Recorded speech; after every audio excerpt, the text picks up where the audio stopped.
En este caso, pues dar la bienvenida a The Construct Team.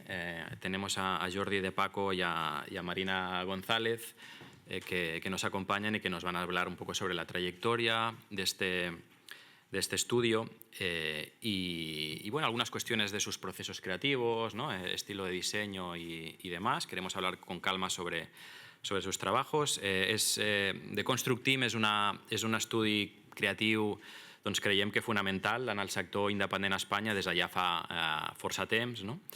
I que va ser fundat l'any 2012, si no m'equivoco, i que va començar a obtenir cert reconeixement i va començar a ser reconegut a través d'obres com Gods Will Be Watching, que veurem unes imatges en una estoneta, del 2014, i ja definitivament amb un treball com The Red Strings Club, del 2018, que és del que avui parlarem més i també us mostrarem algunes imatges.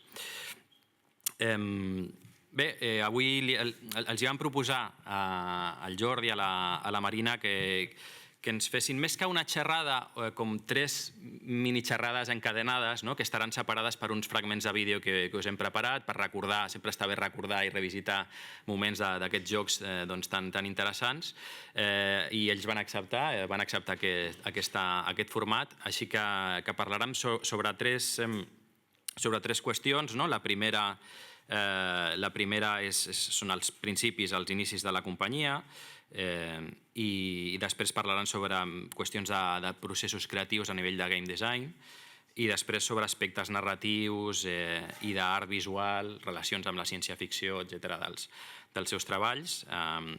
Jordi de Paco, no ho he dit, crec que és director creatiu de la companyia, i la Marina González s'ocupa especialment de l'apartat artístic a The Construct Team. I també dir que comptarem amb la Violeta Moldes, que és investigadora doctoral aquí a la Facultat de Comunicació UPF, treballant sobre qüestions justament de narratives del joc indie a Espanya. No, internacionalment, sí, narratives indie, diguem en general, i que m'acompanyarà per la moderació després i el debat.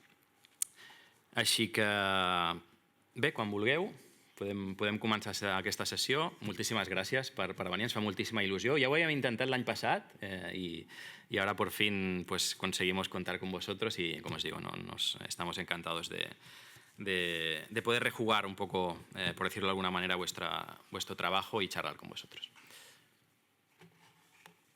¿Lo pongo yo mismo? Vamos con el primer vídeo.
ahora creo que sí. Disculpa que se ha ido el audio, no sé por qué, en la última parte. Pero bueno, eran imágenes de Gods Will Be Watching, uno de los juegos de los que seguramente nos van a hablar ahora.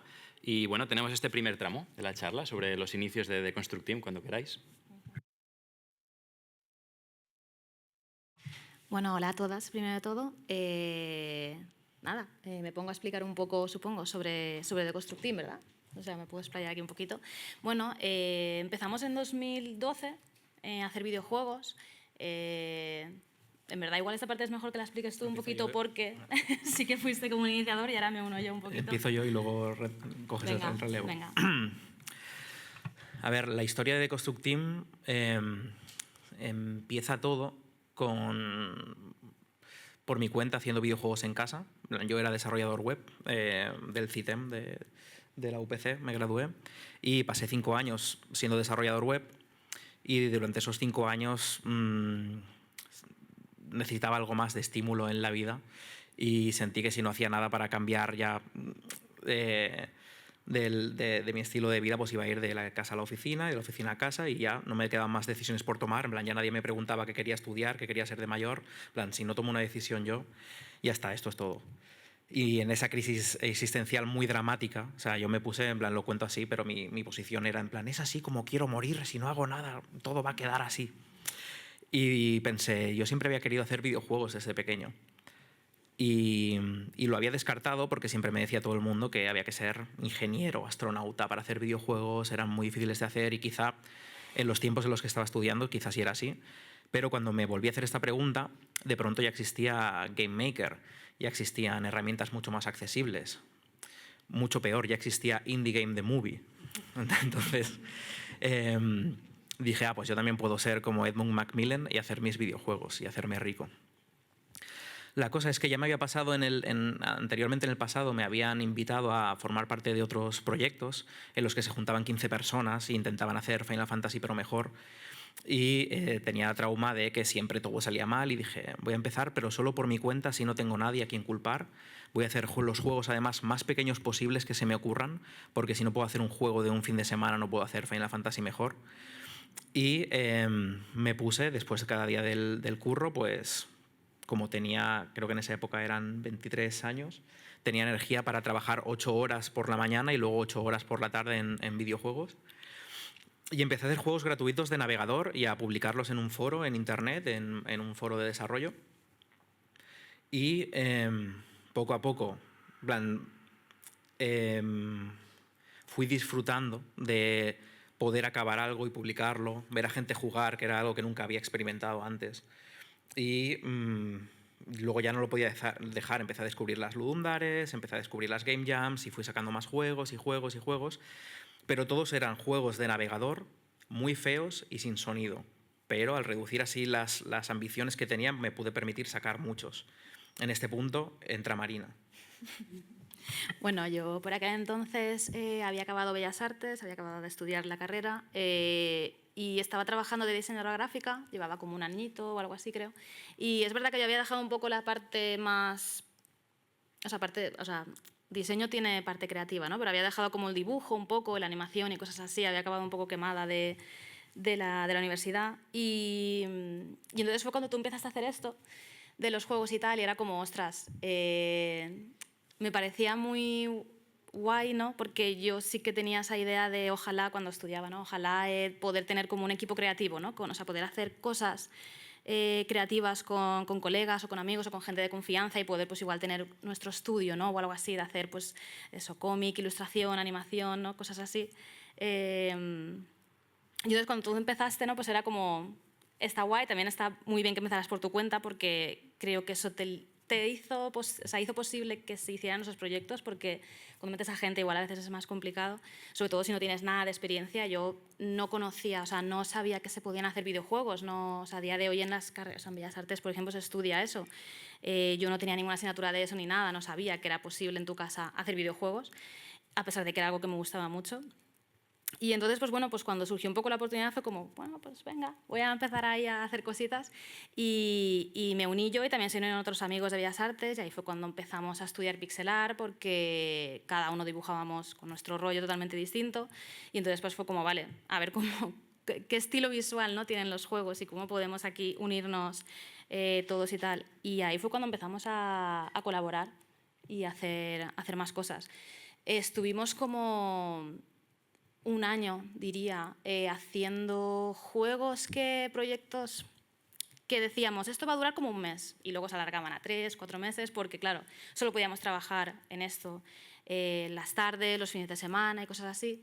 Y luego también lo que hicimos mucho fue game jams, o sea, nos apuntamos a muchísimas game jams y ahí es donde aprendimos, ¿no?, realmente a hacer juegos, porque lo bueno de las game jams es que tienes que acabarlo, ¿no? Tienes que hacer, o sea, ya te dan un tema, que eso ya viene muy bien para forzarte a hacer algo, ¿no? O sea, a veces en blanco dices, vamos a hacer un juego, ¿no? Y es muy abierto.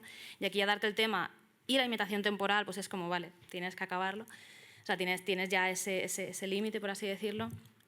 Y eso nos vino muy bien para aprender y para hacer rodaje, ¿no? A todos los niveles, ¿no? Quiero destacar algo aquí que creo que es del contexto histórico.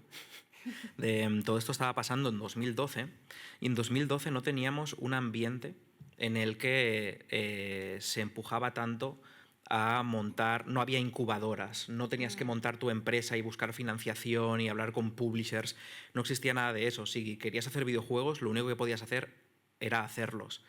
Y creo que eso ayudó mucho a que ni siquiera tuviéramos pretensiones comerciales durante el primer año. Era en plan, pues si es que no hay nada que hacer. Nos gusta hacer videojuegos, los hacemos, hicimos una docena de ellos antes de que empezáramos a poder valorar ni siquiera dar el salto a lo comercial, y siento que hoy en día ya se enfoca una persona que está estudiando directamente a así se monta tu empresa, así tienes que hablar con las publicadoras, así es como vas a conseguir dinero, y se elimina esa parte del proceso artístico, ¿no? Que creo que son como dos caminos. Está guay que ya se empieza a crear industria con los formatos y canales de industria, pero es como que si alguien tuviera más vocación de artista, ya está seducido por la maquinaria del dinero para empezarlo a hacer funcionar como funcionan todas las cosas de pasta y eso.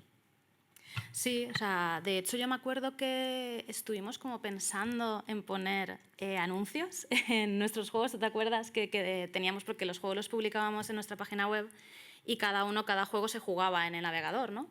Y me acuerdo de decir de alguno de pensar, ¿no? En plan, ¿y si ponemos algún anuncio por ahí y tal? Y era como, no, ¿sabes? No vamos a pervertir los juegos ni nada, porque además era, no sé, a mí me parecía un poco tonto porque no íbamos tampoco a sacar muchísimo de poner nada, y me parecía como todo lo contrario, ¿no? Pero surgieron como algunas conversaciones entre el equipo, ¿no? De igual como ganar dinero con esto.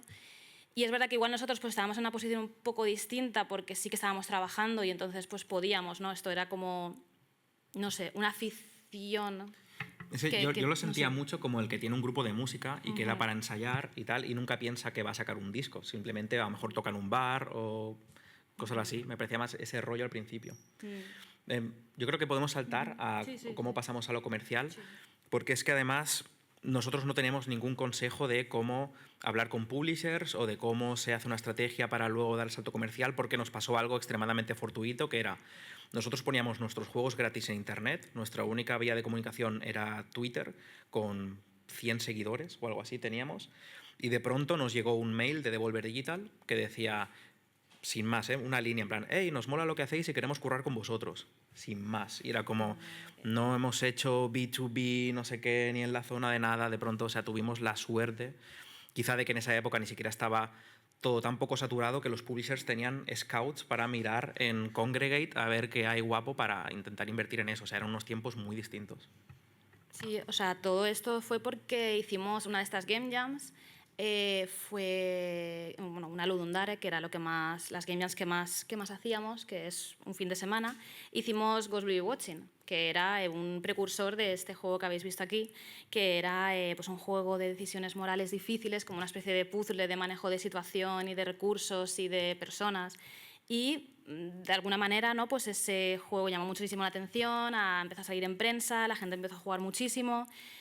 Pero es eso, no hicimos nada, no se lo mandamos a las páginas web, a la prensa, a lo que sea, en plan a periodistas, rollo, jugad a nuestro juego. No hicimos nada, no sé, pues de manera no, pues no sé qué pasa, ¿no? En plan, de que se hizo popular, y ahí fue cuando yo llegó a ojos, ¿no? Por ejemplo, Devolver, y cuando nos llegó el correo tuvimos que mirar, ¿no? En plan, pero este es Devolver de estos juegos, en plan, ¿esto es de verdad? O sea, no sé. Devolver de Hotline Miami, Claro. porque solo tenían Hotline Miami Y en Serious esa época. Sam y poco más. Sí, tenían o sea, 3 juegos, era una locura. Entonces, pero esto, no sé, era muy, muy raro. Y ahí fue cuando, pues bueno, claro, evidentemente esa oportunidad ya fue como, vale, esto ya se está poniendo muy serio.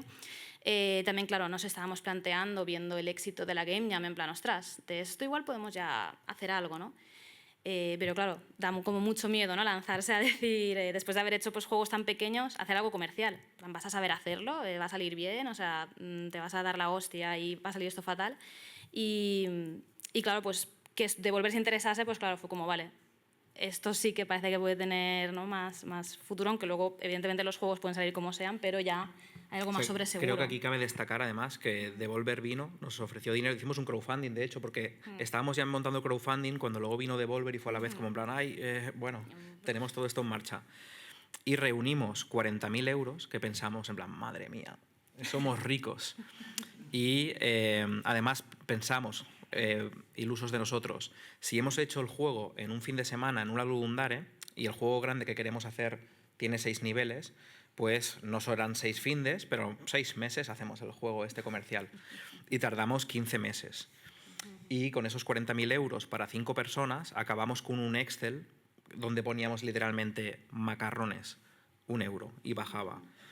Entregamos el proyecto, se salió a la venta y teníamos menos 14 euros en el banco con, nos vamos a cortar el internet, os vamos a cortar los suministros, y fue, bueno, pues habíamos ya dejado nuestros trabajos, lo que no se debe hacer y cosas así, en plan, bueno, pues ya la hemos liado.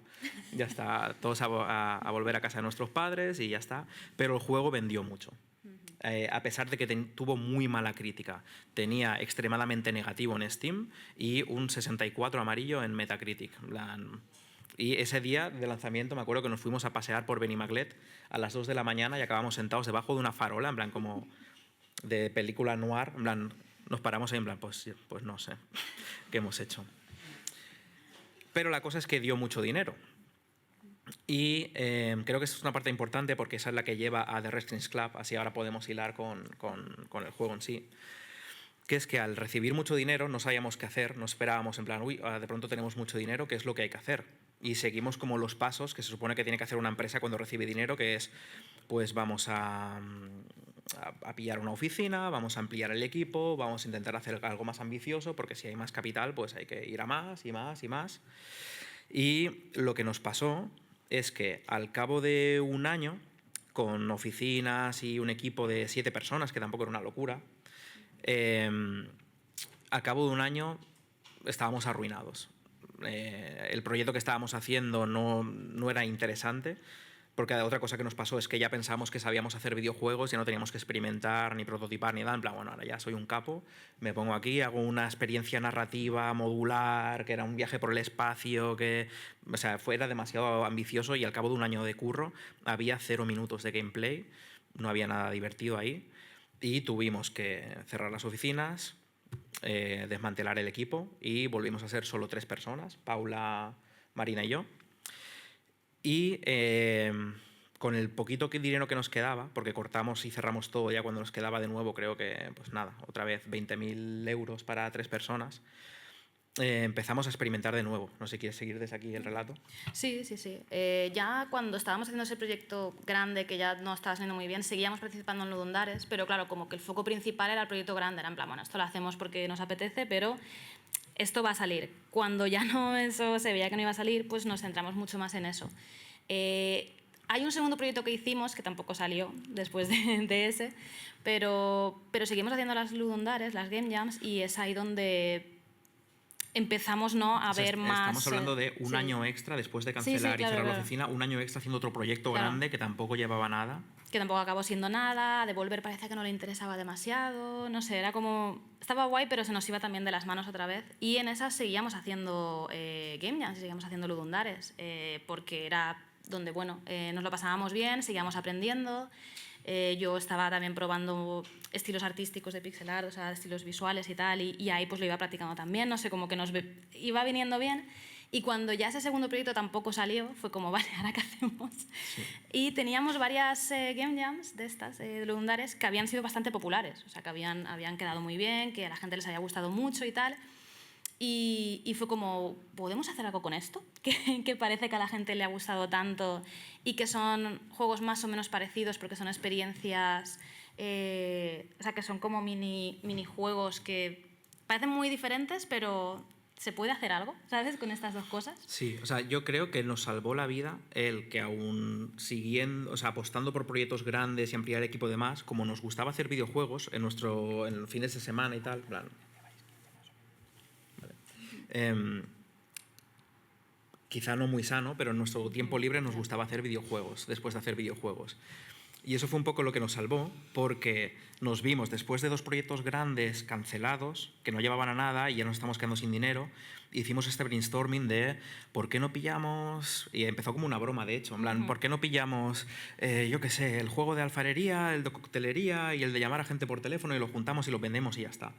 Y empezamos a hacer un brainstorming de broma y hubo un momento que voy a decir, para, que esto está guapo de verdad. Está guay, sí. Y preparamos un pitch, al día siguiente nos reunimos con Devolver y solo con un folio nos dijeron, lo compro. Y nosotros como en plan, Dios mío, no puede ser. En plan, después de tanto tiempo aquí como sufriendo y tal, y que no salían las ideas y de repente es como, sí, está súper guapo, venga, vamos para adelante. Y fue como, pero, ¿qué está pasando aquí? Sí, sí. Y ese es el origen de Resist Lab, en verdad. Y hasta aquí la primera parte, ¿no? Vamos a bajar luces, vídeo y luego vamos a la segunda.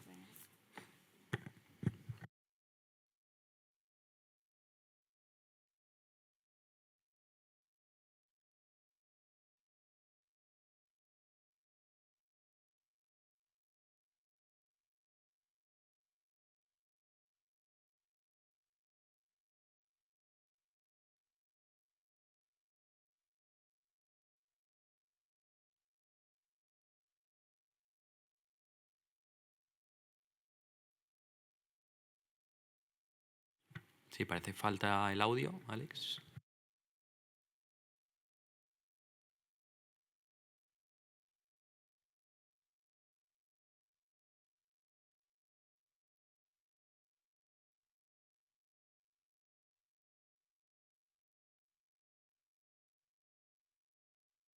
No sé si es de aquí, del ordenador de aquí o...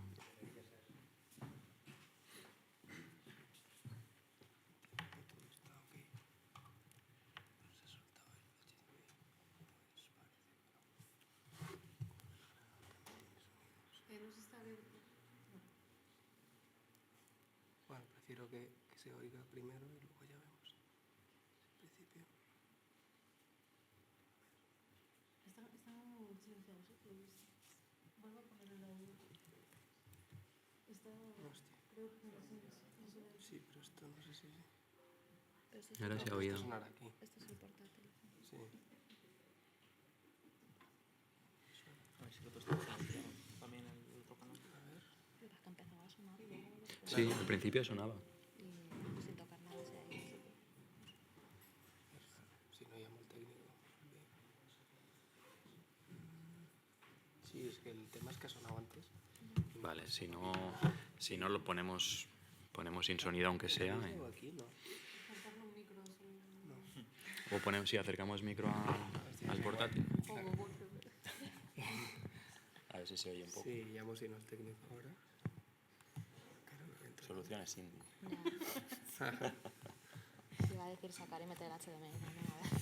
Ya, pero no... Hostia, No, pero sí está bien puesto. No tendría... no entiendo ni por qué suena. Ahora sí que no suena nada.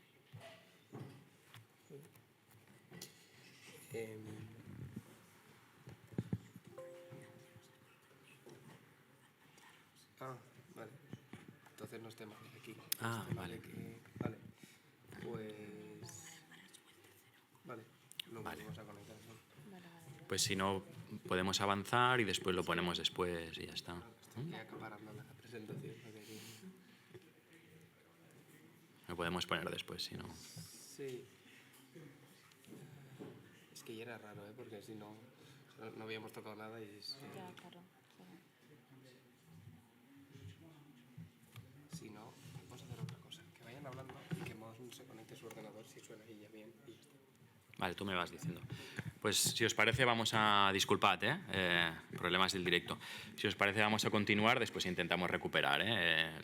Son fragmentos breves, o sea que tampoco... Vale, pues el segundo bloque trataba sobre, bueno, la propuesta era que nos explicaréis un poquito, siguiendo el hilo justamente donde la habíais dejado, ¿no? Un poco el proceso creativo de Red Strings Club, la cuestión del game design, ¿no? Cómo fuisteis uniendo esas diferentes piezas a las que mencionabais, ¿no? Y bueno, que nos compartáis un poco esa experiencia y también vuestra valoración del resultado final, ¿no? Después de cómo todo eso junto funcionó bien como juego, ¿no? A ver, el proceso de diseño de Red Strings Club fue un poco curioso, porque fue un poco de diseño por ingeniería inversa. Porque no fue un proyecto que se iniciara de queremos contar esta cosa, tenemos cierto propósito o una base de gameplay concreta, sino que es un proyecto que nace de vamos a juntar proyectos ya existentes y crear una experiencia única, coherente entre ellos, con, ya como he mencionado en el bloque anterior, alfarería, coctelería y suplantar identidades al teléfono. Es como algo que hay que montar.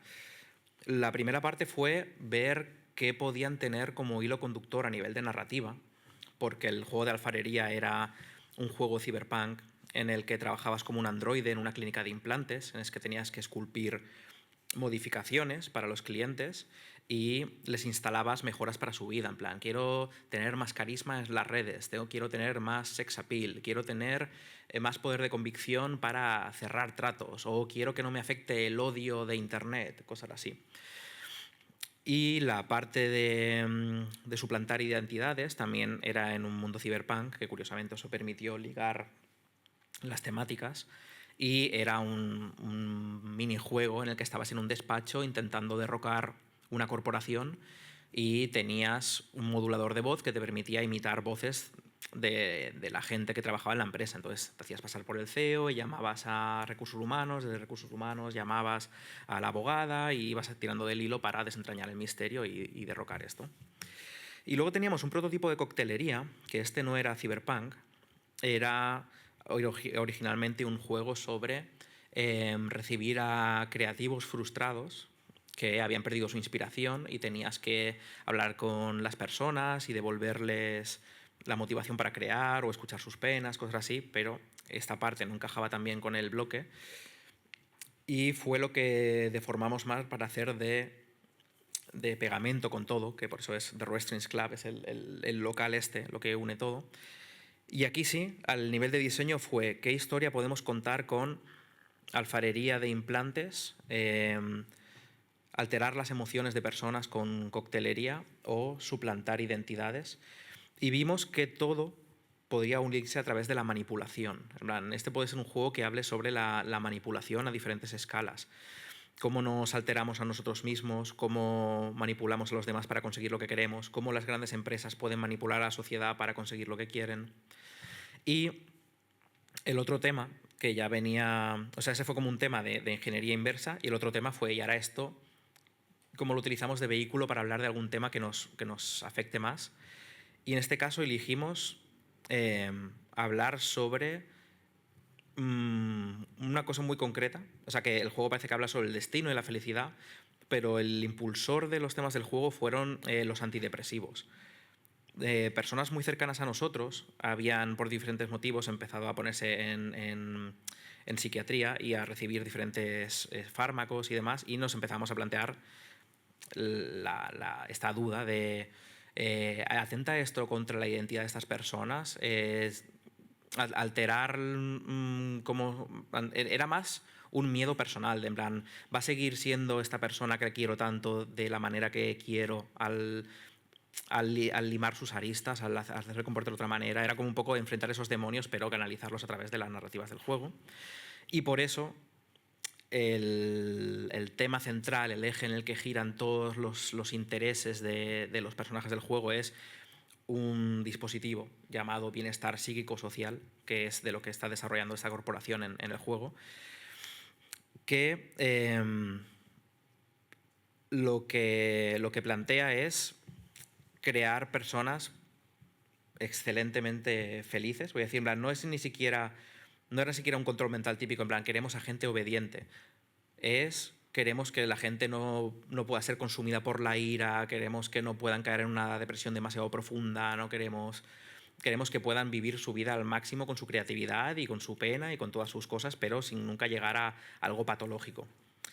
Y para esto también diseñé la figura de algo que quizá es la cosa más fantástica del juego, que es la corporación altruista. Me planteé en plan, no quiero hacer un supervillano que quiere controlar la sociedad, sino que quiero crear que la oposición de los protagonistas, que el antagonista del juego realmente sea una persona con las mejores intenciones del mundo. Que fuera un grupo que había amasado una gran fortuna y que quisiera, en plan, queremos hacer a todo el mundo feliz de verdad. Queremos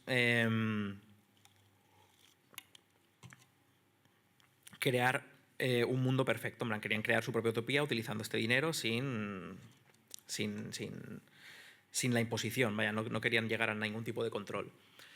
Entonces, temas interesantes a nivel de diseño aquí teniendo este telón de fondo. El siguiente proceso fue hacer un listado de situaciones. Muchas veces los juegos que tenemos parten de diseñar la brújula creativa, que la llamamos, que es, vale, tenemos todo esto, pero en un proyecto que suele durar años es muy fácil perder el norte. Lo primero que hacemos siempre es sentarnos y decir, vamos a hacer la brújula, que son los términos a los que queremos que se adscriban todos los elementos del juego. Por ejemplo, identidad, manipulación, no me acuerdo bien cuáles son los de Resistance Club, pero pone como los términos. En Godzilla Watching era supervivencia, pragmatismo, vencer a las adversidades. Entonces, utilizamos esto y lo aplicamos a absolutamente todo lo que creamos. No sé si quieres hablar tú un poco de esto. Sí. Sí, en este caso, claro, es verdad que yo ahora también lo tengo más difuso porque ya hace... Claro, este juego es de 2018. Bueno, estuvimos desarrollando 2017, ¿no? Estuvimos desarrollando, pero sí que esto viene muy bien porque lo aplicamos a todos los campos. Lo aplicamos tanto a lo que igual es más directo que puede ser el diseño del juego en sí y la narrativa, que siempre van muy unidas en lo que hacemos porque suelen ser experiencias narrativas, entonces tiene un gran peso, ¿no? en el juego, ¿no? Porque al final son mucha parte de leer, ¿no? Por así decirlo, los juegos que hacemos. Entonces, en esa parte es lo más directo para que no se nos olviden los temas que estamos tratando, porque a veces pues eso, empiezas a desarrollar y empiezas a ir para adelante y de repente igual pierdes ese primer enfoque que tenías. Pero también lo aplicamos al arte, o sea, a la parte visual, en plan, ¿vale? ¿Qué cosa quieres contar y de qué manera y en qué contexto, ¿no? También, ¿no? Y luego la música también es muy importante, en plan, que son como los tres ejes, ¿no? Porque somos tres personas que son como las tres patas ahí de Deconstructing muy fuertes. Y entonces pues también para Paula, que es la que hace la música, pues también es muy importante esta brújula creativa de tenerlo claro, ¿no? De tener claro cuáles son las intenciones detrás del juego. Pero también, por ejemplo, luego a veces pensamos en la interfaz del juego o en las tipografías o en los menús, en plan, pues yo qué sé, que todo reme en una dirección, ¿no? Concreta y que si alguna vez te desvías o algo, pues tienes eso, ¿no? Para volver y saber que estás haciendo esta cosa, ¿no? Y aunque luego muta, ¿no? Porque los juegos por su propia naturaleza van mutando y van cambiando y se van alterando y a veces podemos añadir igual alguna cosa o alguna cosa que al principio era muy importante, igual luego pues puede diluirse un poquito, pero no sé, va muy bien para diseñar tener esta cosa. Sí, es que nos ha pasado mucho de perder el norte y dar palos de ciego. Y muchas veces cuando encuentras bloqueos en el camino de que el juego no termina o de ser divertido o de estimular, mejor dicho, porque no perseguimos diversión como tal, sino el estímulo. Y si empiezas a pensar solo como en game design, en decir, no, cómo hacer que esto sea más engaging, no sé qué tal, empiezas a poner parches y es muy fácil perder el norte. Y de verdad que nos tomamos muy a rajatabla lo de la brújula creativa y parece que, o sea, no es tan obvio preguntar, tenemos que crear el menú de opciones. ¿Cómo podemos hacer que el menú de opciones refleje más los temas del juego? Que muchas veces, en plan, ¿qué más da? Eso es volumen de música, frames, no sé qué, velocidad de texto. Lo pensamos en eso también. O, por ejemplo, Resistance Club es un juego sobre el destino y decidimos añadirle los hilos rojos. Sí, la línea Que en el menú del juego siempre le Sí. puedes dar y te sale un gráfico de qué decisiones has ido tomando, cómo ha ido evolucionando tu idea, pero siempre desde el principio del juego, al final de ese gráfico, sale el final del juego, que siempre es Brandeis se cae de un rascacielos. Porque es la Para que primera sepas escena que da que igual ves, lo que tú claro. hagas, ese punto está marcado, siempre vas a llegar ahí. Entonces, a eso me refiero que a nivel de diseño siempre lo hacemos así. Incluso una parte muy fuerte que bebe de esto son los personajes. Los personajes no los hacemos un poco pensando en qué es lo que mola o qué personajes están guapos. Siempre decimos, cada personaje que metemos tiene que ser un avatar de los temas que salen en el juego. Y hacemos un brainstorming y seleccionamos los que nos parecen más punzantes. En plan, la directora de marketing, la abogada corporativa, la ingeniera, el macropsicólogo. Sí. Todos están muy elegidos a qué aristas de la narrativa van a querer personificar estos muñecos, por así decirlo. Sí, también en el caso de Strings Club hay pocos personajes, diría, ¿no? Y que además tienen cosas muy... O sea, que son muy importantes en la trama porque vienen a visitarte al bar, ¿no? Tienen conversaciones sobre lo que está pasando en el juego, puedes alterarles, o sea, son como muy... no sé cómo decirlo... yo que sé, muy centrales, ¿no? Que no sé, que la historia pivota también alrededor un poco de ellos o algo, no sé. Es eso.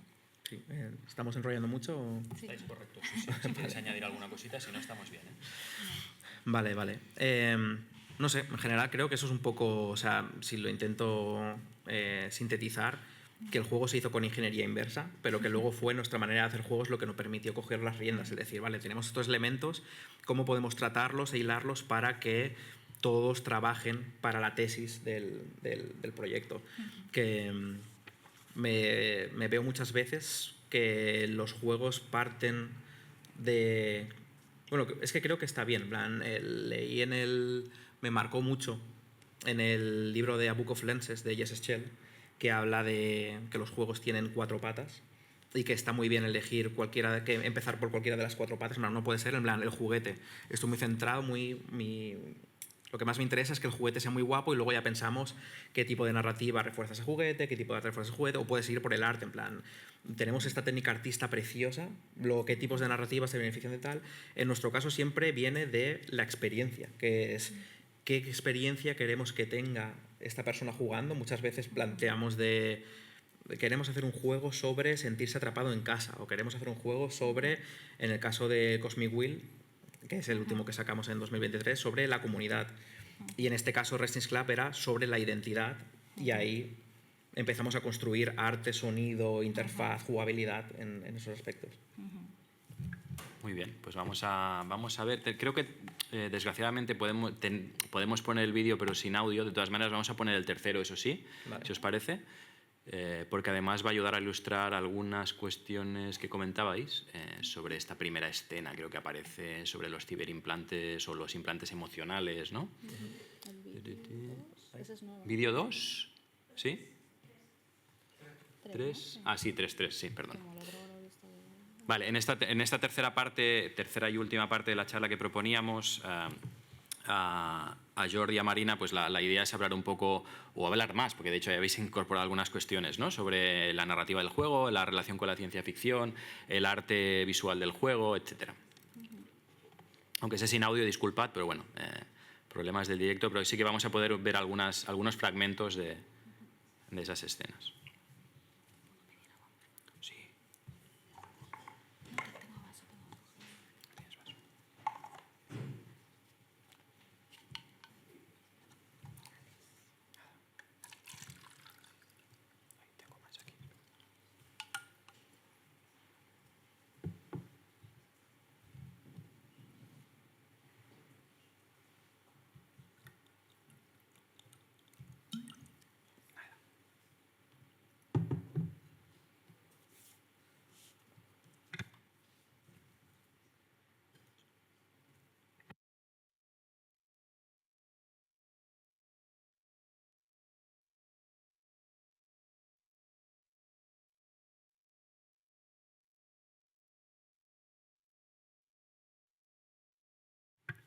Se ve mal porque además la música del juego es realmente preciosa. Luego, si queréis, también es algo que podéis comentar, ¿no? Porque es fantástica.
Aquí la parte de alfarería, ¿verdad?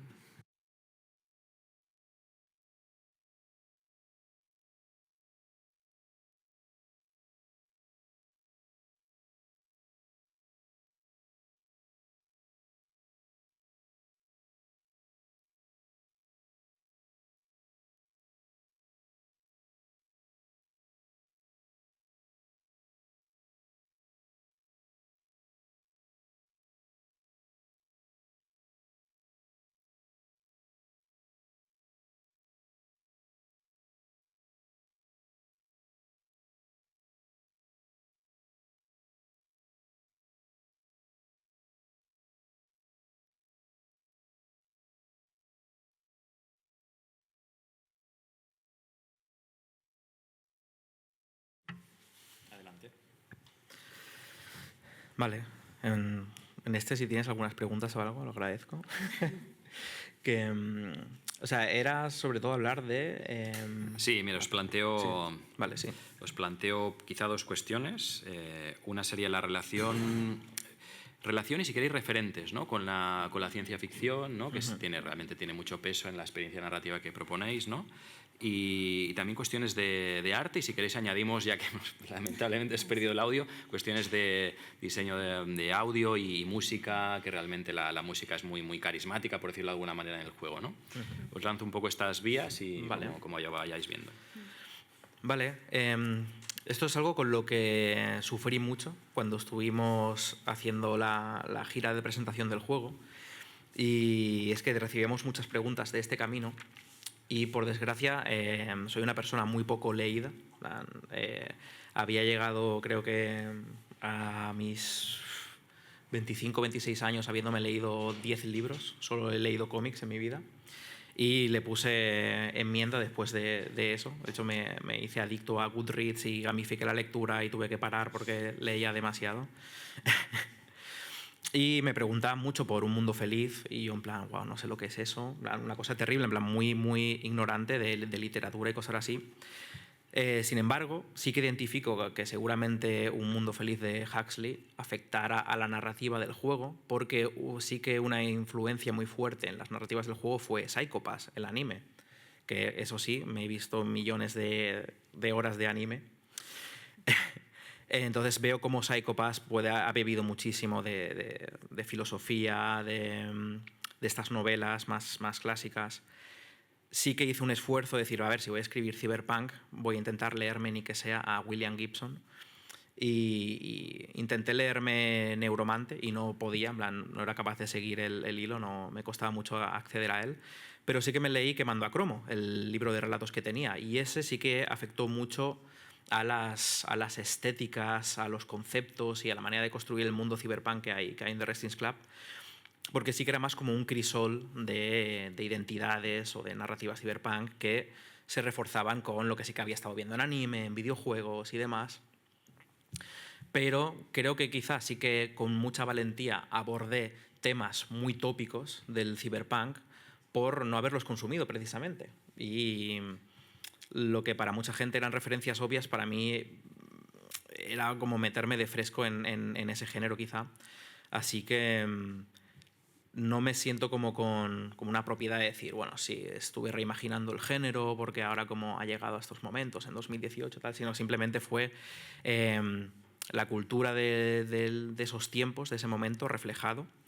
Y lo que sí que nos afectó mucho la narrativa y que salimos muy transformados, es algo que nos ha pasado con todos los proyectos que hemos realizado, que salimos muy transformados de ellos, porque nos gusta hacer documentación un poco extrema en The Construct Team, de vivir los temas del juego, empezar a meternos en coctelería, a hacer cócteles, a leer sobre la filosofía de la coctelería. De pronto todas las series, todos los libros, todas las cosas que tocamos suelen ser de los temas del proyecto que tenemos entre manos para que empiece todo a beber más de ahí. Y recuerdo que además nos coincidió, o sea, me estuve planteando más porque fue una época de post Gamergate y todo lo demás, que se quejaban de identidades diversas, representación diversa y cosas así en los videojuegos, y era algo que nunca nos habíamos planteado. De hecho, cuando no te lo planteas, pasan cosas como Gods Will Be Watching, que es reforzar el status quo, que era reforzar lo que habíamos aprendido o lo que yo había aprendido personalmente, culpable por llevar la dirección creativa, que Go Silly Watching son los tropes de los personajes de películas de acción. En plan, el protagonista es el protagonista típico genérico, tiene al amigo negro gracioso, tiene el doctor que tiene que ser de Europa del Este, el ingeniero es un empollón gordo con gafas y solo hay una mujer en el grupo que es la voz de la conciencia. Es como Go Silly Watching es una cosa terrible en ese aspecto y en Wrestling Club dijimos esto no puede volver a pasar, vamos a de manera consciente abordar estos temas y empezamos a pensar más en raza, en género, en cultura, en edad, en clase. Y además coincidió con una vivencia muy, muy personal que ojalá estuviera aquí Paula para contarlo, pero fue Paula saliendo del armario como persona trans y nos afectó esto es algo que estamos viviendo y tenemos que representarlo en el juego. Y empezamos a representarnos a nosotros mismos ahí, a identidades, la bisexualidad, es que de pronto no nos habíamos dado cuenta ni de que nos estábamos borrando a nosotros mismos. En plan, en Gods Will Be Watching no estamos representados los creadores del juego siquiera, era una cosa muy, muy bestia. Y en Wrestling Club sí que decimos, aquí vamos a salir nosotros y nuestros amigos y tenemos que existir en los videojuegos. Creo que esa fue una parte muy importante del desarrollo narrativo y creativo del juego. A nivel artístico, no sé... Vale. Bueno, yo quería, no sé, decir un poco antes de referentes y tal, Cyberpunk y cosas de estas, que aunque tú no lo hayas leído directamente, creo que son cosas que están en la cultura y muchas películas y muchas series y animes y mangas y tal, entonces se ven, aunque no hayas leído La Fuente igual el primero, está por ahí. Sí que es verdad que yo, por ejemplo, Mundo Feliz lo he leído, pero igual lo leí hace 20 años, no me acuerdo mucho. Paula también recuerdo que lo había leído, sí que teníamos igual un poco conversaciones de recordando eso, pero creo que también entre los tres, y esto es una cosa que pues eso, ¿no? Pasa, que muchos temas del juego era de conversaciones que teníamos, igual que estos temas, ¿no? Por ejemplo, tanto como de identidad, como de sexualidad o de salud mental, ¿no? Que también pues, pensábamos esas cosas, o la felicidad, o cómo vives y tal, ¿no? Que son temas que igual pues, en el juego se van tratando, pues salían en conversaciones que teníamos, y entonces que eso pues al final es como, bueno, ¿no? Ahí se mezclan muchas cosas, ¿no? De cosas que has visto, de cosas que has vivido, ¿no? Y tal, entonces pues que todo ahí se mezcla a nivel de influencias, ¿no? Y es verdad que mezclándolo ahora, o sea, yéndome al apartado pues eso, visual, ¿no? No sé decir claramente referencias porque siempre es un poco una amalgama de cosas, en plan, no sé, me gusta mucho ver, o sea, seguir a muchas artistas pixel porque no sé, es que me encanta, es un estilo que me encanta y siempre pues es como que, no sé, cojo mucho de todo y a nivel de cómo construir ese mundo futurista, cyberpunk y tal, pues era como, tampoco me quiero ir a lo obvio, pero tampoco a algo, no sé, como inventarme aquí una cosa distinta, ¿no? Entonces fue o sea, la construcción como de esa estética fue un poco de ir, de volver realmente a lo que queríamos contar, ¿no? Que igual es como, para lo que queremos contar tampoco hace falta hacer aquí una ciudad súper futurista, con locuras, ¿no? En plan, con cosas extravagantes o tal, porque no va por ahí la cosa, ¿no? De hecho, el mundo de The Wrestling Club tampoco, o sea, no se muestra mucho, pero también es un poco a propósito, ¿no? Para que te imagines un poco, ¿no? Cómo es ese sitio. Y además, el punto más importante y que le da nombre al juego, que es el mismo bar, es un sitio que está totalmente apartado de la realidad, ¿no? O sea, no tiene ventanas, no tiene nada. De hecho, en algún momento le quisimos poner como ventanas, o sea, como que era un semisótano y veías un poco a la gente pasar y tal, y al final dijimos, no, va a ser un bar cerrado de estos de que entras y te olvidas del mundo exterior, ¿no? Y por eso es un refugio para la gente que va y se siente tan cómoda, porque es como, pues eso, ¿no? El típico bar que vas y que conoces a la camarera, ¿no? A la persona que lo regenta y que estás ahí, ¿no? Te sientes como en casa, ¿no? Es ese sitio tan seguro. Acuerdo, además, cuando lo estuvimos construyendo, que lo hicimos de madera a propósito. Claro. En el mundo de Cyberpunk vamos a hacer un bar de madera, claro, para que quede aquí en contraste. Esa es la cosa, ¿no? Que buscando, pues claro, yo, bueno, antes de eso, en verdad voy a decir que, claro, estos juegos beben de los prototipos que ya hicimos o de los juegos que hicimos antes. La parte de coctelería viene de un prototipo que, pues eso, ¿no? Lo que has contado antes, que era otra historia, y ahí tampoco teníamos muy diseñado el bar. ni teníamos muy diseñado nada, teníamos como algunos bocetos y tal, pero no había nada muy definido. Pero las otras dos partes, tanto como la de alfarería que se ha visto aquí, como otra que no se ha visto en el vídeo, que es de estar en las oficinas suplantando la identidad de gente a través de la voz, en esa sí que se ve, ¿no?, como la ciudad, ¿no?, así un poco más de fondo y tal. Y claro, en esas me basé directamente en lo que había hecho en las Game Jams, ¿no? En plan, bueno, he hecho esto, pero ahora, ¿no?, lo voy a cambiar, lo voy a mejorar, por así decirlo, también con esa guía de, vale, esto lo hice para una Game Jam que el tema era este, y tratábamos unas cosas, y aquí sí que sigue esa estela, porque realmente sí que sigue un poco los temas y tal, pero se reimagina, ¿no? Cambia un poco.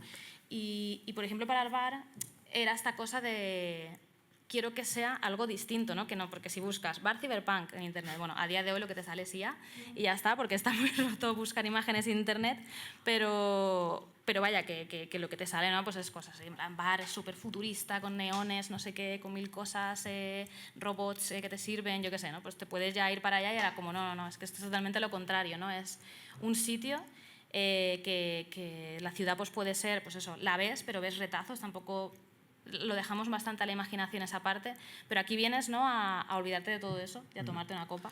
Entonces, pues, algo a nivel de dirección acogedor. artística, que creo que está guay comentar, es lo que sueles hacer que nuestros juegos, al ser, son casi como obras de teatro, que tienen 3 escenarios y cosas así, y a ser pixel art, el juego entero lo sueles trabajar siempre, lo tienes en un solo documento.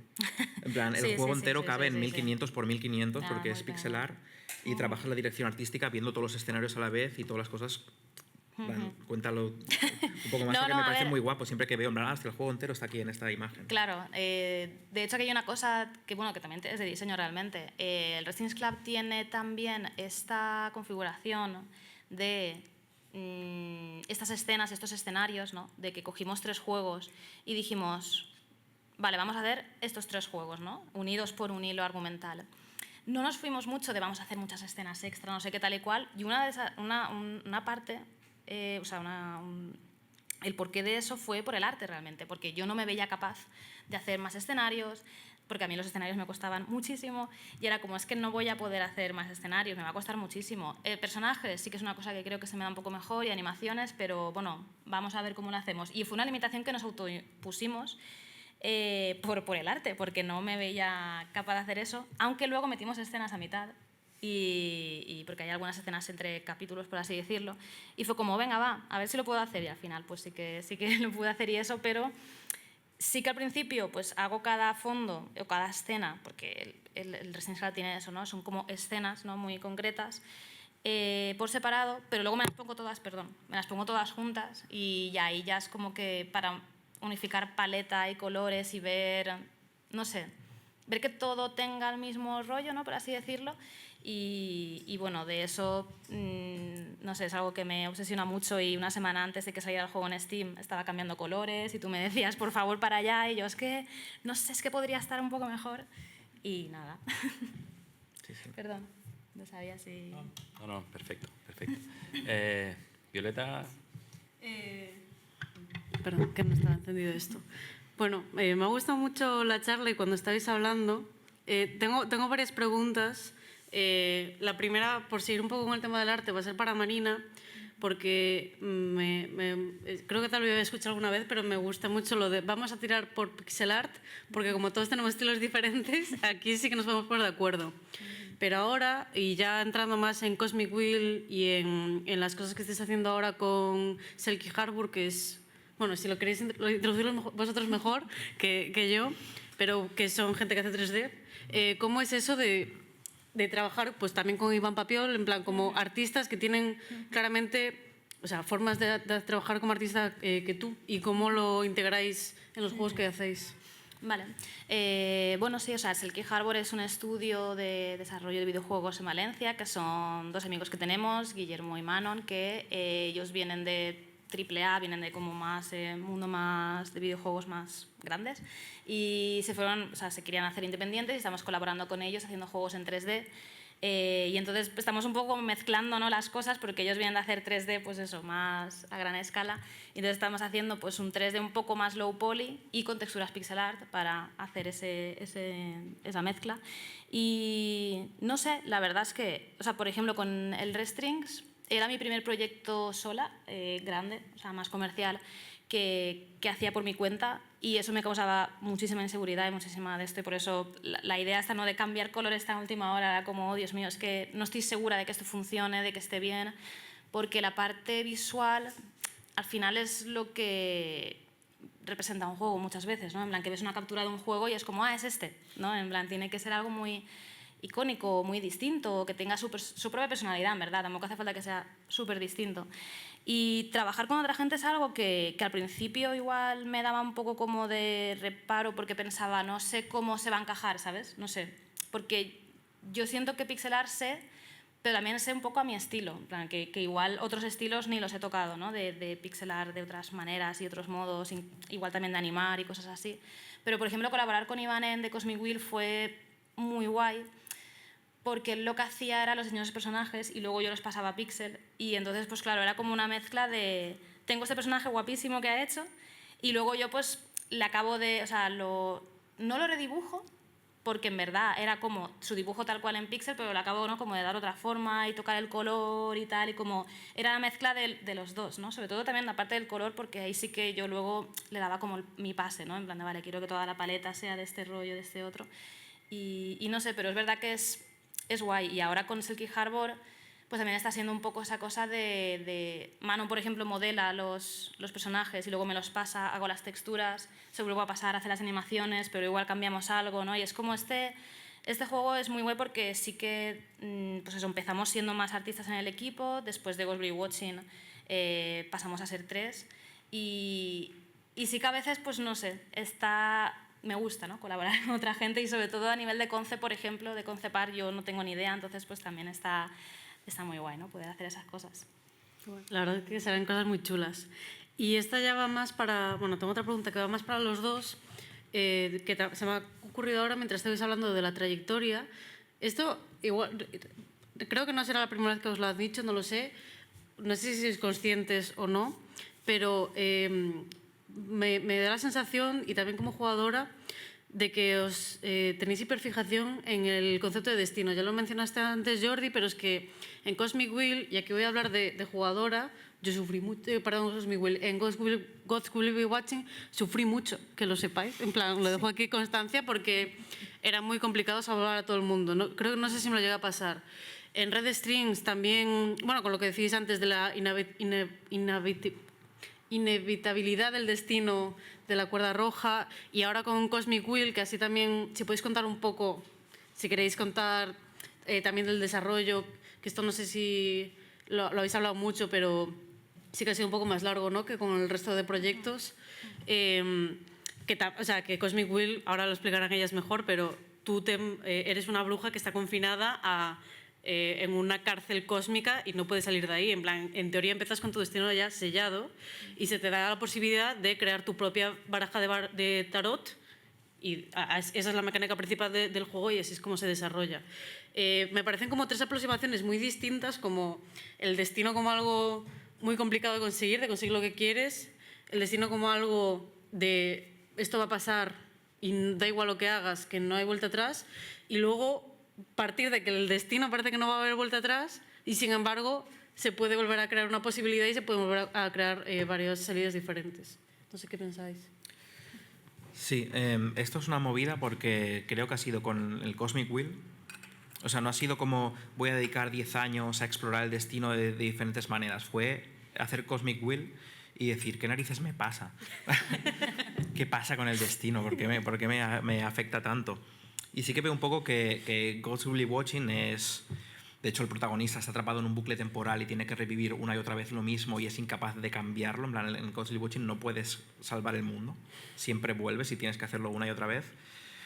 Entonces, el primero es como... el destino es el enemigo. En Wrestling's Club el destino es absoluto. Y en Cosmic Wheel el destino está en tus manos. Entonces, eso sí que son...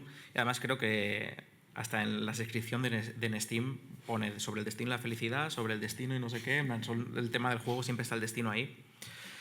Tendría que hacer como un acto de reflexión y de análisis, la verdad, porque no ha sido como una exploración voluntaria de ese tema, pero sí que me parece muy seductor siempre, y creo que el videojuego es el medio idóneo para explorar el destino. Eso sí que en lo que he pensado, porque me da la sensación de que los medios no interactivos solo te pueden ofrecer un destino, por así decirlo, un ensayo o una cosa. Y las narrativas en los videojuegos pueden llegar a ser cuánticas. En plan, hay cosas que pueden ser verdad o mentira, se pueden manipular, de hecho, Cosmic Wheel sí que lo hace ya conscientemente. En plan, las narrativas ramificadas es algo muy propio de los videojuegos. En plan, de ¿qué camino has elegido tú? ¿Qué final te ha tocado? Y las aborda de manera literal. Porque al final,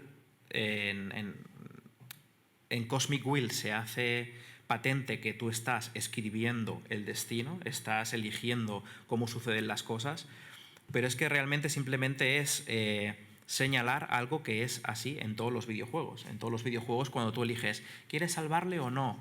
No es una decisión que tomas como las tomamos en la vida real, en el que hay caos y hay millones de variables en nuestro entorno.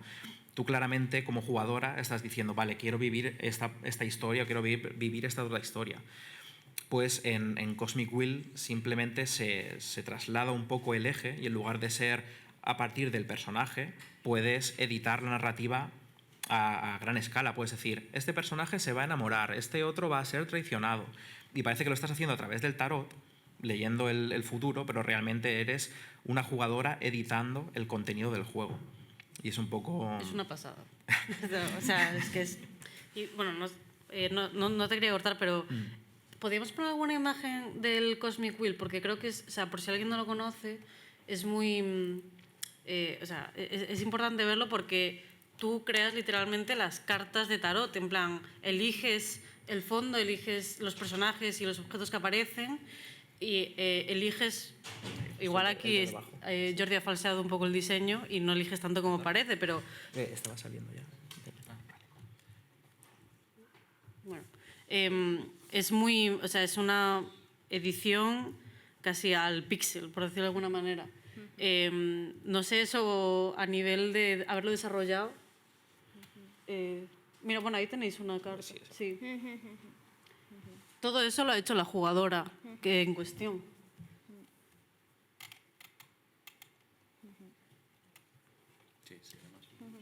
Sí, no sé si tenéis, o sea, es que no sé cómo preguntaros acerca de la creación de esa mecánica, porque me parece increíble. Puedo poner algunas... Esto es interesante porque también sale precisamente de nuestra filosofía de experimentación, que los juegos a los que llegamos vienen por... Yo creo que si pones el tráiler incluso se ven partes de edición bueno, sí, y todo ahí, puedes dejar el vídeo de fondo. Sí.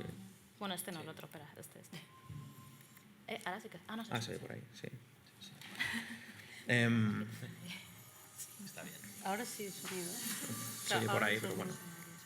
Espera, De hecho, bájamelo para poder hablar. Sí.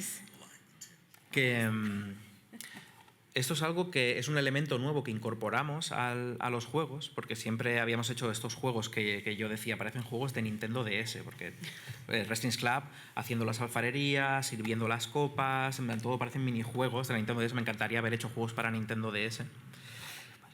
Y algo que descubrimos siguiendo experimentando fue con uno de nuestros juegos pequeños que se llama Eternal Home Floristry, que creas ramos de flores, eres un asesino que está escondido en una floristería mientras se cura de sus heridas, y el de la floristería, te encarga, en plan, ya que vas a estar aquí escondido, vas a trabajar. Y tienes que hacer arreglos florales y te enseña el significado de las flores y qué significa cada ramo de flores. Y no lo hicimos conscientemente, era un experimento, pero descubrimos que era muy interesante incluir la creatividad de la jugadora en el diseño de juego. Era algo que no tenían nuestros otros diseños, y de pronto veíamos capturas de jugadoras diciendo: he puesto aquí estos 2 lupines rojos con el crisantemo y con las 2 flores de fondo, y en plan, wow, qué cosas más bonitas están haciendo.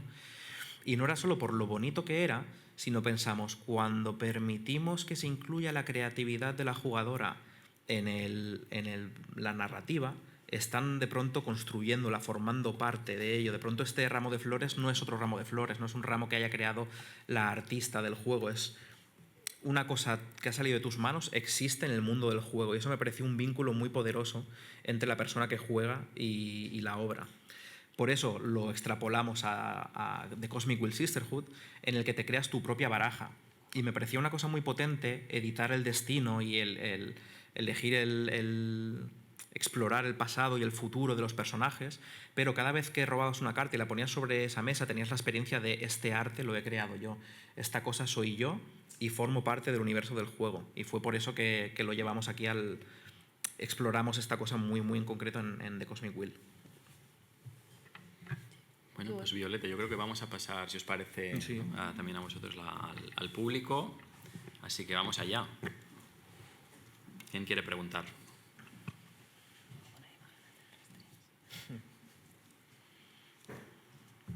¿No? Si no... ¿Sí, Daniel? Venga.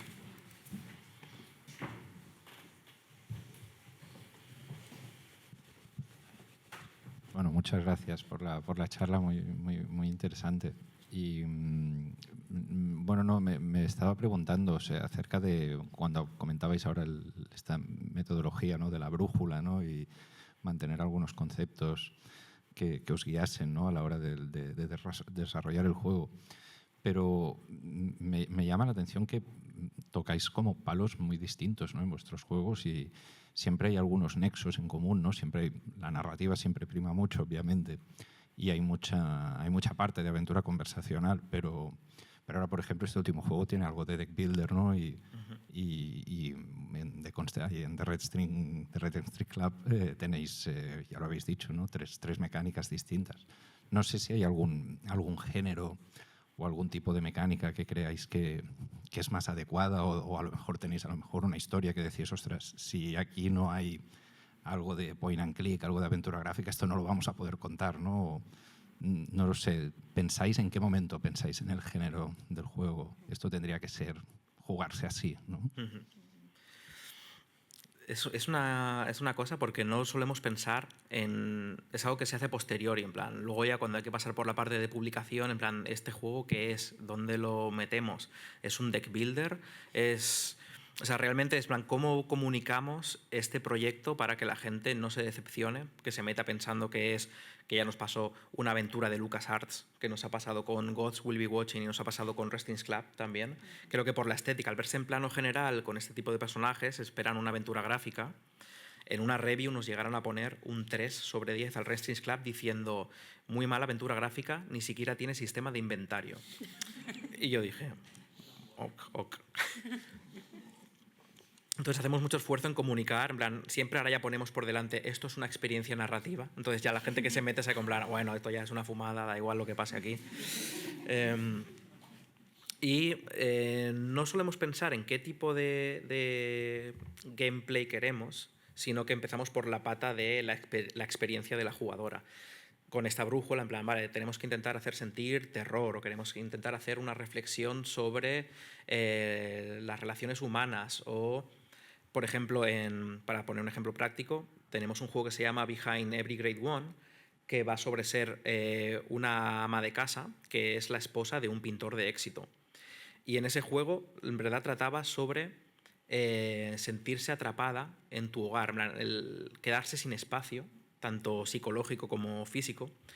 Y entonces viene primero esa parte y luego qué tipo de juego va a ser. En plan, vale, pues vamos a crear una especie de simulador de tareas de casa, vamos a crear una vista isométrica para que se vea tu jaula siempre. No se ve nunca el piso entero, siempre se ve la habitación en la que estás, y cuando abres una puerta desaparece la habitación anterior y aparece la nueva habitación. Entonces son esas decisiones de el espacio, cómo representa mejor sentirse atrapada, los colores. De hecho, ahí elegimos un contraste, en plan de tener una casa preciosa y... Sí, o sea, ese podría haber sido era un juego bastante jodido en el que tenías ataques de ansiedad porque se te iba acumulando la ansiedad y la cámara se iba acercando y entonces al final explotabas. Tenías que tener una habitación vacía para poder explotar, por así decirlo. Y sí, ahí era como... Podría ser... no sé, más oscuro, más deprimente el espacio, lo que sea, pero me gustó jugar con un contraste de, no, es una casa con colores muy vivos, los colores de fondo que representan el paso de las horas del día son bastante, pues eso, intensos y vibrantes y llamativos, ¿no? Porque me gustaba que, a pesar de lo que te esté pasando, lo que hay alrededor es, no sé, es colorido, ¿no? Pero de alguna manera. Sí, o sea, creo que de ese juego, para hilarlo con la pregunta, creo que está muy bien que haya salido así, porque si partiéramos de cómo podemos hacer una aventura gráfica sobre sentirse atrapada, creo que tendríamos muchas más limitaciones de quiero hacer un juego sobre sentirse atrapada y qué tipo de cámara, qué tipo de mecánicas, qué tipo de todo va a permitir comunicar mejor esto. Entonces ese es el proceso. Tema muy interesante este de la aventura gráfica, ¿no? Y cómo vosotros y algunos otros estudios y videojuegos indie de los últimos años parece que están reinterpretando el género, dándole muchas vueltas, ¿no? Para bueno, renovarlo de alguna manera y creo que formáis, ¿no? De alguna manera parte también de esta corriente renovadora del género. Hay otros juegos como Norco y otros de los que también sería interesante y que en algunas críticas se asocian, ¿no? También a esta parte de vuestro trabajo. Sí, otra pregunta. Bueno, nada, la charla estuvo espectacular. Yo les quería preguntar, el último juego estuvieron haciéndolo como 3-4 años, tengo entendido. Y en este tiempo la industria cambió muchísimo, en especial la industria independiente. Quiero saber cómo piensan de cara al futuro, el próximo juego que hagan, si están mirando la industria, si les preocupa eso.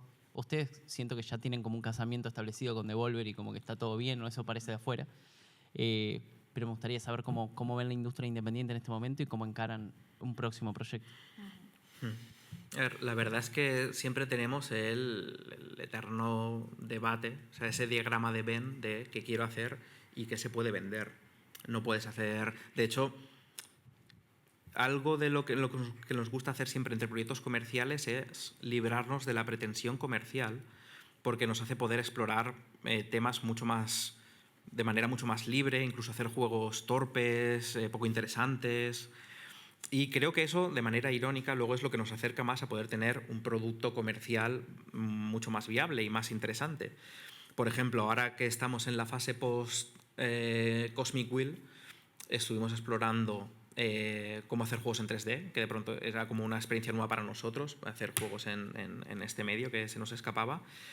Y tenemos juegos, por ejemplo, de ser un fotógrafo y hacer un calendario benéfico para astronautas. Y la mecánica es dirigir a los actores, que se pongan aquí, poner el escenario, elegir el croma, hacer la foto. Y eso jamás nos lanzaríamos a hacer un proyecto de 2 años sobre hacer un calendario benéfico de astronautas, pero es ideal poder explorar esas ideas porque a lo mejor de ahí sí que está muy guay. En plan, uy, qué sensación, en plan, esto no es un juego que se pueda vender, pero la sensación de preparar un entorno, sacar una foto, hacer tal cosa puede ser interesante, así que lo podemos rescatar para este diseño de juego más grande o más extenso. En esta nueva época, los juegos que hemos hecho en 3D. El de ser conductor de un camión de la basura en una isla que es como una isla de estas de, yo qué sé, como de apartamentos y tal, ¿no? Pero que empiezan a volcar toda la basura que viene de otros sitios, como ya pasa, ¿no? En plan que llevamos ahí la basura y tal, entonces pues eres conductor de que tienes que ir por ahí, ¿no? Recogiendo la basura y tirándola a un sitio ahí directamente. ¿Qué hemos hecho más? ¿Se me ha olvidado? Sí, se me ha ido este... bueno, el Everything You Can Get To, el de... Sí, un juego sobre despertarte en una isla y que una foca te diga que apiles piedras. Sí. Que es un juego sobre la validación, en plan, que de pronto, sí. Porque estoy ahí intentando contentar a una foca que me diga que haga cosas. Sí, sí. Entonces son cosas que jamás lanzaríamos de manera comercial, pero siempre nos llevan, creo que ya estamos, de hecho llevamos 2 años haciendo experimentos con Selkie Harbour y ya nos sentimos cerca del punto en el que volver a Devolver y decir, acabamos de salir de la cueva underground, de hacer experimentos que no se pueden vender y tenemos esta cosa que bebe de haber experimentado y que puede aportar una cosa distinta al circuito comercial. Es un poco nuestra fórmula de sumergirnos y volver. Sí, o sea, realmente las cosas que hacemos son bastante nichos ya, entonces es como que tienes que pensar en que, bueno, o sea, se tiene que vender, claro, porque queremos seguir viviendo de esto, pero ya es... Nuestro público suele ser bastante reducido, pero Pero no sé, sobre la pregunta que decías de cómo va la industria independiente y tal, o sea, yo creo que está creciendo un montón, está, pues bueno, ¿no? Ya se ve, ¿no? Que hay muchísimos juegos, lo que hablábamos antes, ¿no? Al principio de cuando empezamos hace 12 años y nos vino Devolver, ¿no? Pues yo qué sé, pues eso igual ahora es bastante más complicado. Pero no sé, o sea, a ese nivel no me preocupa tanto, o sea, es genial, ¿no? Porque además, o sea, en el sentido de que salgan tantas cosas, es genial porque sale, pues eso, ¿no? Puedes ver movidas interesantísimas, que estén habiendo juegos, por ejemplo, muy pequeños que valen, yo qué sé, 2-3 euros y es una experiencia más cortita de una cosa, en plan de, joder, están saliendo como cosas muy guays, pero sí que hay una cosa que es, pues igual, que puede ser preocupante o que, bueno, que no está en tus manos, que es los algoritmos, ¿no? De cómo funcionan, por ejemplo, Steam, las recomendaciones y tal, que a veces pues es de que, o sea, hay juegos que salen y no son tan visibles quizás porque se pierden, ¿no? Entre todo el catálogo que hay y no llegan a salir, ¿no? De alguna manera por ahí, no sé, hay cosas así que igual es más complicado navegar o que a veces siento que igual no está tanto en tus manos, ¿no? O incluso en el juego que estás haciendo. Hay juegos increíbles que se pierden por ahí, no sé. Esa parte... Sí, o sea, me da un poco de pena porque creo que ahora mismo es mucho más difícil sobrevivir en este medio y estudios como The Construct Team no podríamos estar aquí porque si Gods Will Be Watching hubiera salido, o sea, nos podemos ganar la vida viendo sacando un juego overwhelmingly positive, o sea, overwhelmingly negative, con 64 en Metacritic y ganamos dinero. Eso a día de hoy no existiríamos porque no nos habría dado la oportunidad de fallar, de poder aprender, de poder seguir. No estaría aquí, lo que sé, no tendríamos Binding of Isaac a lo mejor, porque habría sacado Edmund Macmillan un Super Meat Boy, que hoy en día sería una tontería y no podría existir. O Hotline Miami habría sido un juego random más. Creo que muchos estudios que ahora pueden estar medio sentados y poderse permitir experimentar un poco más habrían sido devorados por el panorama que hay ahora mismo, que es intenta hacer el siguiente deck builder roguelike de lo que sea y está muy difícil poder permitirse fallar así. Creo que sobre todo es eso, poder permitirse fallar. Sí, Mario, tienes una Sí, bueno, increíble la charla. Yo tenía, o sea, me fascina que esto que estáis contando de que habéis conseguido también crear un proceso de trabajo que refugia esta posibilidad de la experimentación constante, que antes, bueno, lo vinculabais también a las game jams, ¿no? Lo que estabais contando también un poco de todo eso. Y claro, yo que también de otra manera, ¿no? Pero cuando he intentado hacer proyectos y demás, esto de hecho que contabais de la brújula me parece muy útil, me preguntaba por las pipelines, un poco de trabajo, los flujos, cómo, o sea, es un poco abierto. Quiero saber un poco si eso ha ido, supongo que habrá ido evolucionando de alguna manera, pero es que tal y como lo contáis, no sé si es por el tema del trabajo este que decíais, que siempre ha sido muy intenso, parece desde el comienzo. ¿Cómo va eso? ¿Las fases de alguna manera a veces se sobreponen entre sí? ¿Hay una linealidad?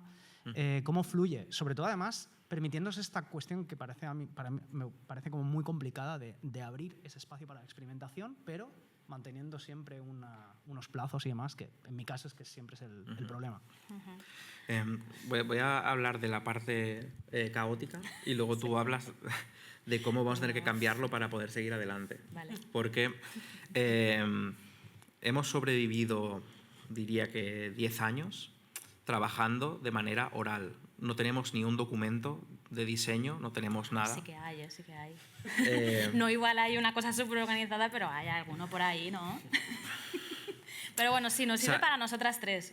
Creo que alguna persona de este equipo nos enteraría de nada. No, o sea, porque es que siempre hemos podido estar en constante comunicación. Al ser tres personas, con tres ámbitos muy diferentes, que cada uno puede llevar el volante de lo visual, el volante de lo sonoro y luego narrativa, diseño, programación. Al no tener que explicarme cómo tengo que programar este diseño ni cómo se va a implementar esta narrativa, no necesito crearme documentos para informarme a mí mismo. Entonces, se hace muy oral de... bueno, estoy haciendo esta parte, la paso por Telegram, mírate esto, no sé qué, se opina. Sí. Entonces es como que siempre se construye, en serio, no queda luego un documento O sea, si hay un Sí, no documento queda un es documento porque es rollo, profesional apúntame de- aquí sí, sí. qué personajes va a haber, ¿sabes? Sí, Pero el sí, rollo sí, para no, no, perderlos. Claro. Sí, sí. Y además de eso, hay otra parte muy caprichosa que no nos podríamos permitir en un proyecto con más equipo y que sea más grande, que es que creamos los juegos en orden cronológico, en plan tal y como los va a experimentar la jugadora, que es algo muy poco óptimo, ¿no? Decimos, plan, primero hacemos mecánicas, sistemas, se va haciendo todo, luego construimos, vamos a hacer el minuto cero de la jugadora y vamos construyendo y tenemos casi vertical slice del juego para adelante. Plan, hemos acabado la parte de la alfarería, por así decirlo, ahora pasamos a Restaurant Club y desarrollamos el sistema de coctelería y desarrollamos todo y seguimos para adelante. Eso es tremendamente temerario porque puedes encontrar que hay partes del juego que no funcionan y hemos tenido muchas veces que decir, vale, aquí hay que hacer un parón, hay que rediseñar, hay que ver, de pronto el juego evoluciona con un guión tremendamente diferente, hay que cambiar la dirección artística en este punto, pero nos podemos permitir porque somos 3 personas tirándose con un coche sin frenos por una montaña y entre 3 lo puedes hacer. Con un autocar sería una cosa bastante más complicado. Sí. Pero ahora estamos ampliando un poco la ambición porque queremos contar cosas, no es una ambición tanto emprendedora, sino artística. En plan, queremos empezar a contar cosas en 3 dimensiones, con entornos, narrativa ambiental, y para eso se nos va de las manos a nuestras capacidades. Estamos colaborando con 2 personas más y estas 2 personas han traído a nuestra vida el Jira, el Confluence, y a mí me está gustando muy poco, pero es una cosa muy necesaria porque ya no se puede hacer verbal cuando empiezas a tener ya 5 personas ahí. Sí, sobre todo porque nosotras 3, aparte de que estamos muy juntas, hay cosas ya que no hace falta igual casi ni decirlas, en plan que ya, yo qué sé, después de pues eso, 12 años haciendo juegos, pues no sé, ya tienes cosas como muy, pues eso, ¿no? Que sé, no me hace falta igual que me pidas esto de esta manera porque ya sé que lo voy a exportar yo directamente de esta manera, no sé, como cosas muy directas y muy así, pero colaborando con otra gente, claro, sí, hace falta. Sí que creo que estamos intentando hacerlo de manera un poco más flexible, por así decirlo, de que todas nos sintamos cómodas con el proceso de trabajo, de organización y de producción, porque al final eso es un poco más de producción, pero hace falta un poco tener esos documentos y esas cosas, pero sí, no queremos ser muy rígidas porque creo que no somos ese tipo de creadoras. En plan de que, por ejemplo, a ti igual no te gusta nada, pues eso, esas tareas o estar constantemente actualizando. Paula, por ejemplo, que me acabo de acordar de que no hemos dicho nada de la música al final del Restrings de Paula y tal, pero bueno, ella tiene una manera de trabajar mucho más libre, mucho más, no sé, igual se pasaron 2 semanas sin hacer nada y luego de repente te saca un temazo porque ha estado 2 semanas en su cabeza cocinando. Su proceso de trabajo es que es extremadamente distinto a, vale, tengo esta tarea de programación y luego esta otra, no, como más que todo se puede organizar y eso, ¿no? Y poner en un Jira, por ejemplo, ¿no? Hay otras cosas que no puedes poner en un Jira, que es pues, pensar y esas cosas un poco más abstractas. Así que no sé, creo que estamos en constante evolución, en verdad, de procesos de trabajo, porque alguna vez hemos probado a organizarnos un poco más o a ser, por eso, ¿no? Por esta cosa de decir, ostras, es que se nos va igual un poco de las manos o lo que sea, pero no sé, funcionamos bastante por objetivos, en verdad, en el sentido de, vale, queremos llegar a esto, en ese tiempo, porque sí que nos marcamos un poco tiempos, porque si no sí que se diluye mucho, o sea, sí que es verdad que, sobre todo en proyectos comerciales, aunque no tengamos, por suerte, porque Devolver no nos pone como deadlines o milestones súper fijas ni nada, sí que tenemos algo un poco orientativo, pero bastante flexible. Y tenemos esa suerte, sí que nos marcamos cosas, ¿no? Pero que cada una trabaje como quiera, pero que, bueno, que consigamos llegar a ese objetivo, ¿no? De alguna manera. Entonces, ese es un poco nuestro... Sí. Quiero añadir una cosita solo sobre esto, que es que quiero ver cómo recuperar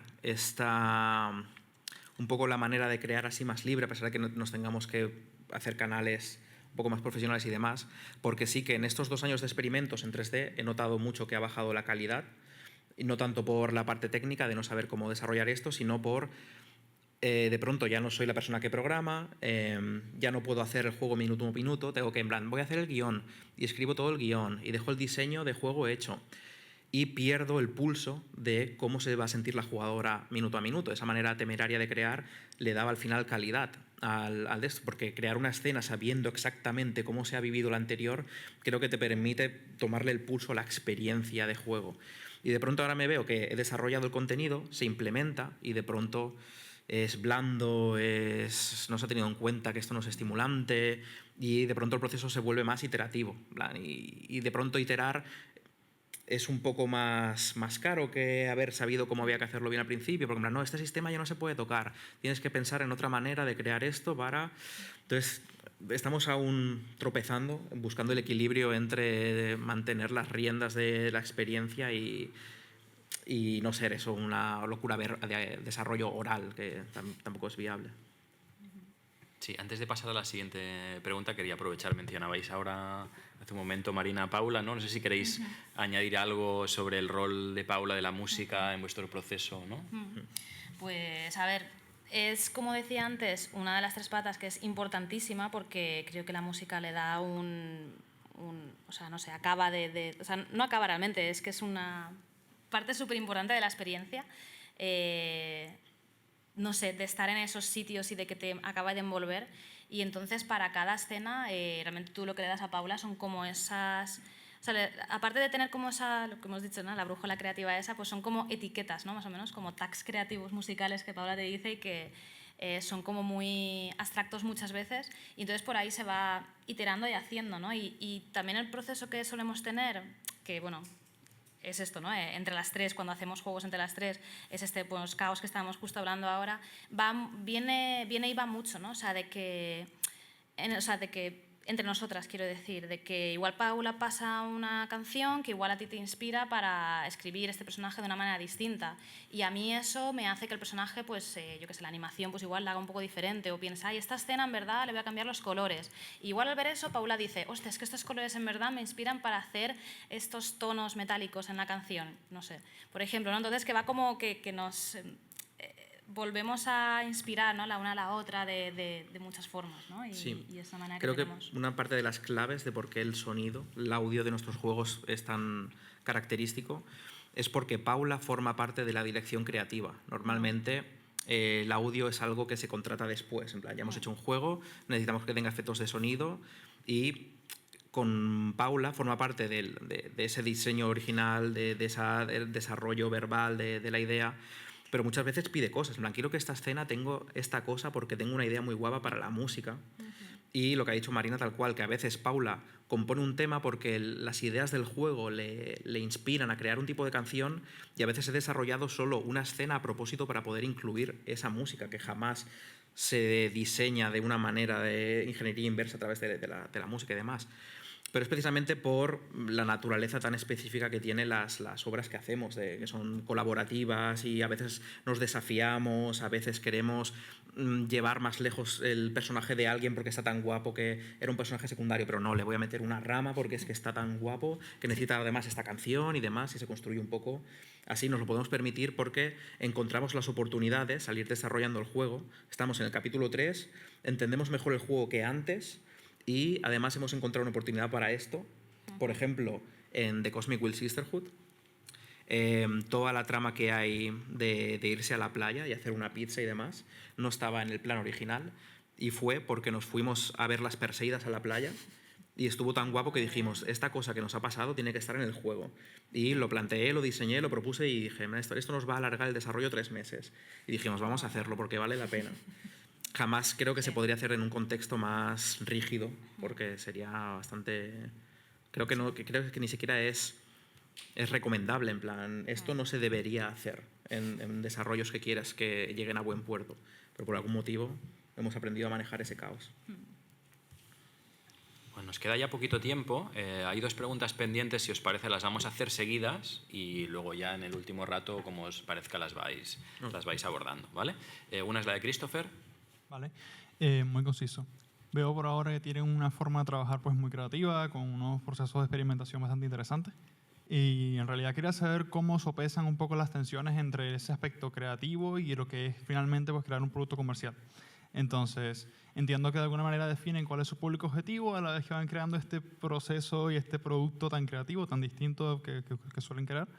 Y bueno, me gustaría saber realmente pues, cómo llegan a ese objetivo, cómo deciden a quién quieren dirigirse y cómo resuelven esas tensiones internas. Muchas gracias. Okay. Muy bien, esta es una y creo que es Gerard, ¿no? ¿Sí?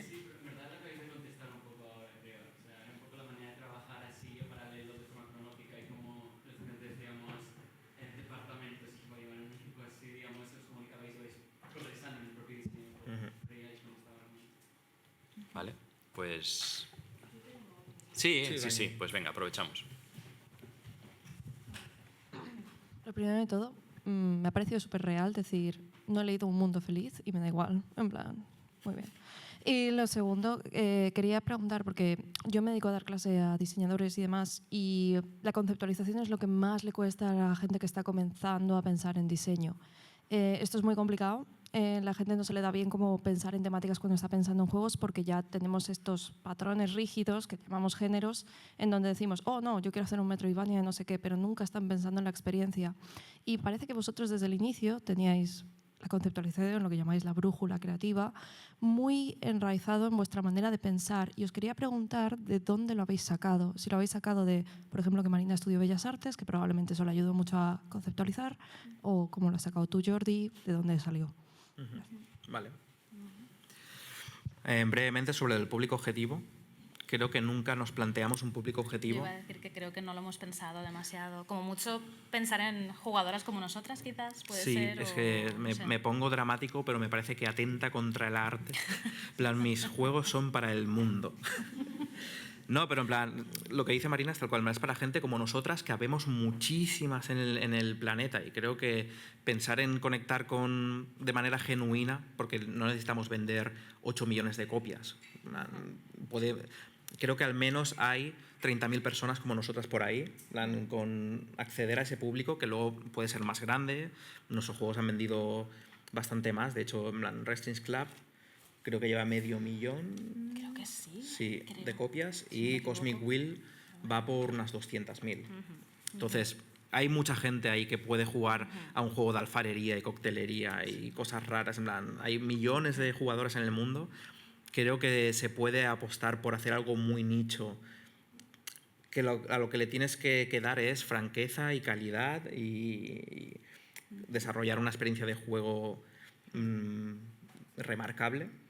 Y luego, por supuesto, lo que nos permite poder hacer eso es tener a Devolver Digital como altavoz. En plan, mover esto de manera independiente sería muy difícil llegar a 100.000 personas, pero creo que es la combinación de las dos cosas que nos permite decir un poco más. Nunca hemos hecho una lista de target de entre tanta y tanta edad y no sé qué. Pensamos que una persona de 45 y una persona de 16 puede encontrar algo en lo que hacemos, por así decirlo. Y sobre la conceptualización.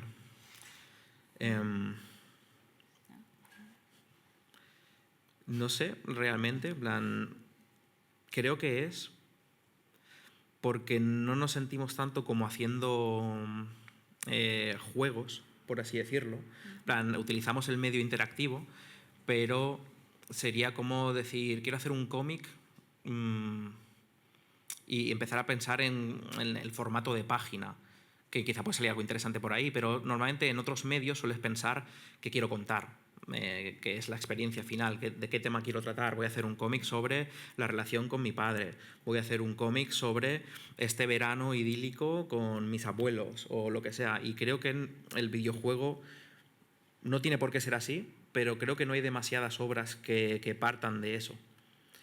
Y es lo que nos lleva a poder tener una brújula mucho más clara, porque al final, si quieres hacer un juego de plataformas, es muy normal, creo, no saber muy bien, rollo, bueno, plataformas, que empiezas diciendo, ¿y qué saltas? ¿Sabes? O ¿por qué saltas?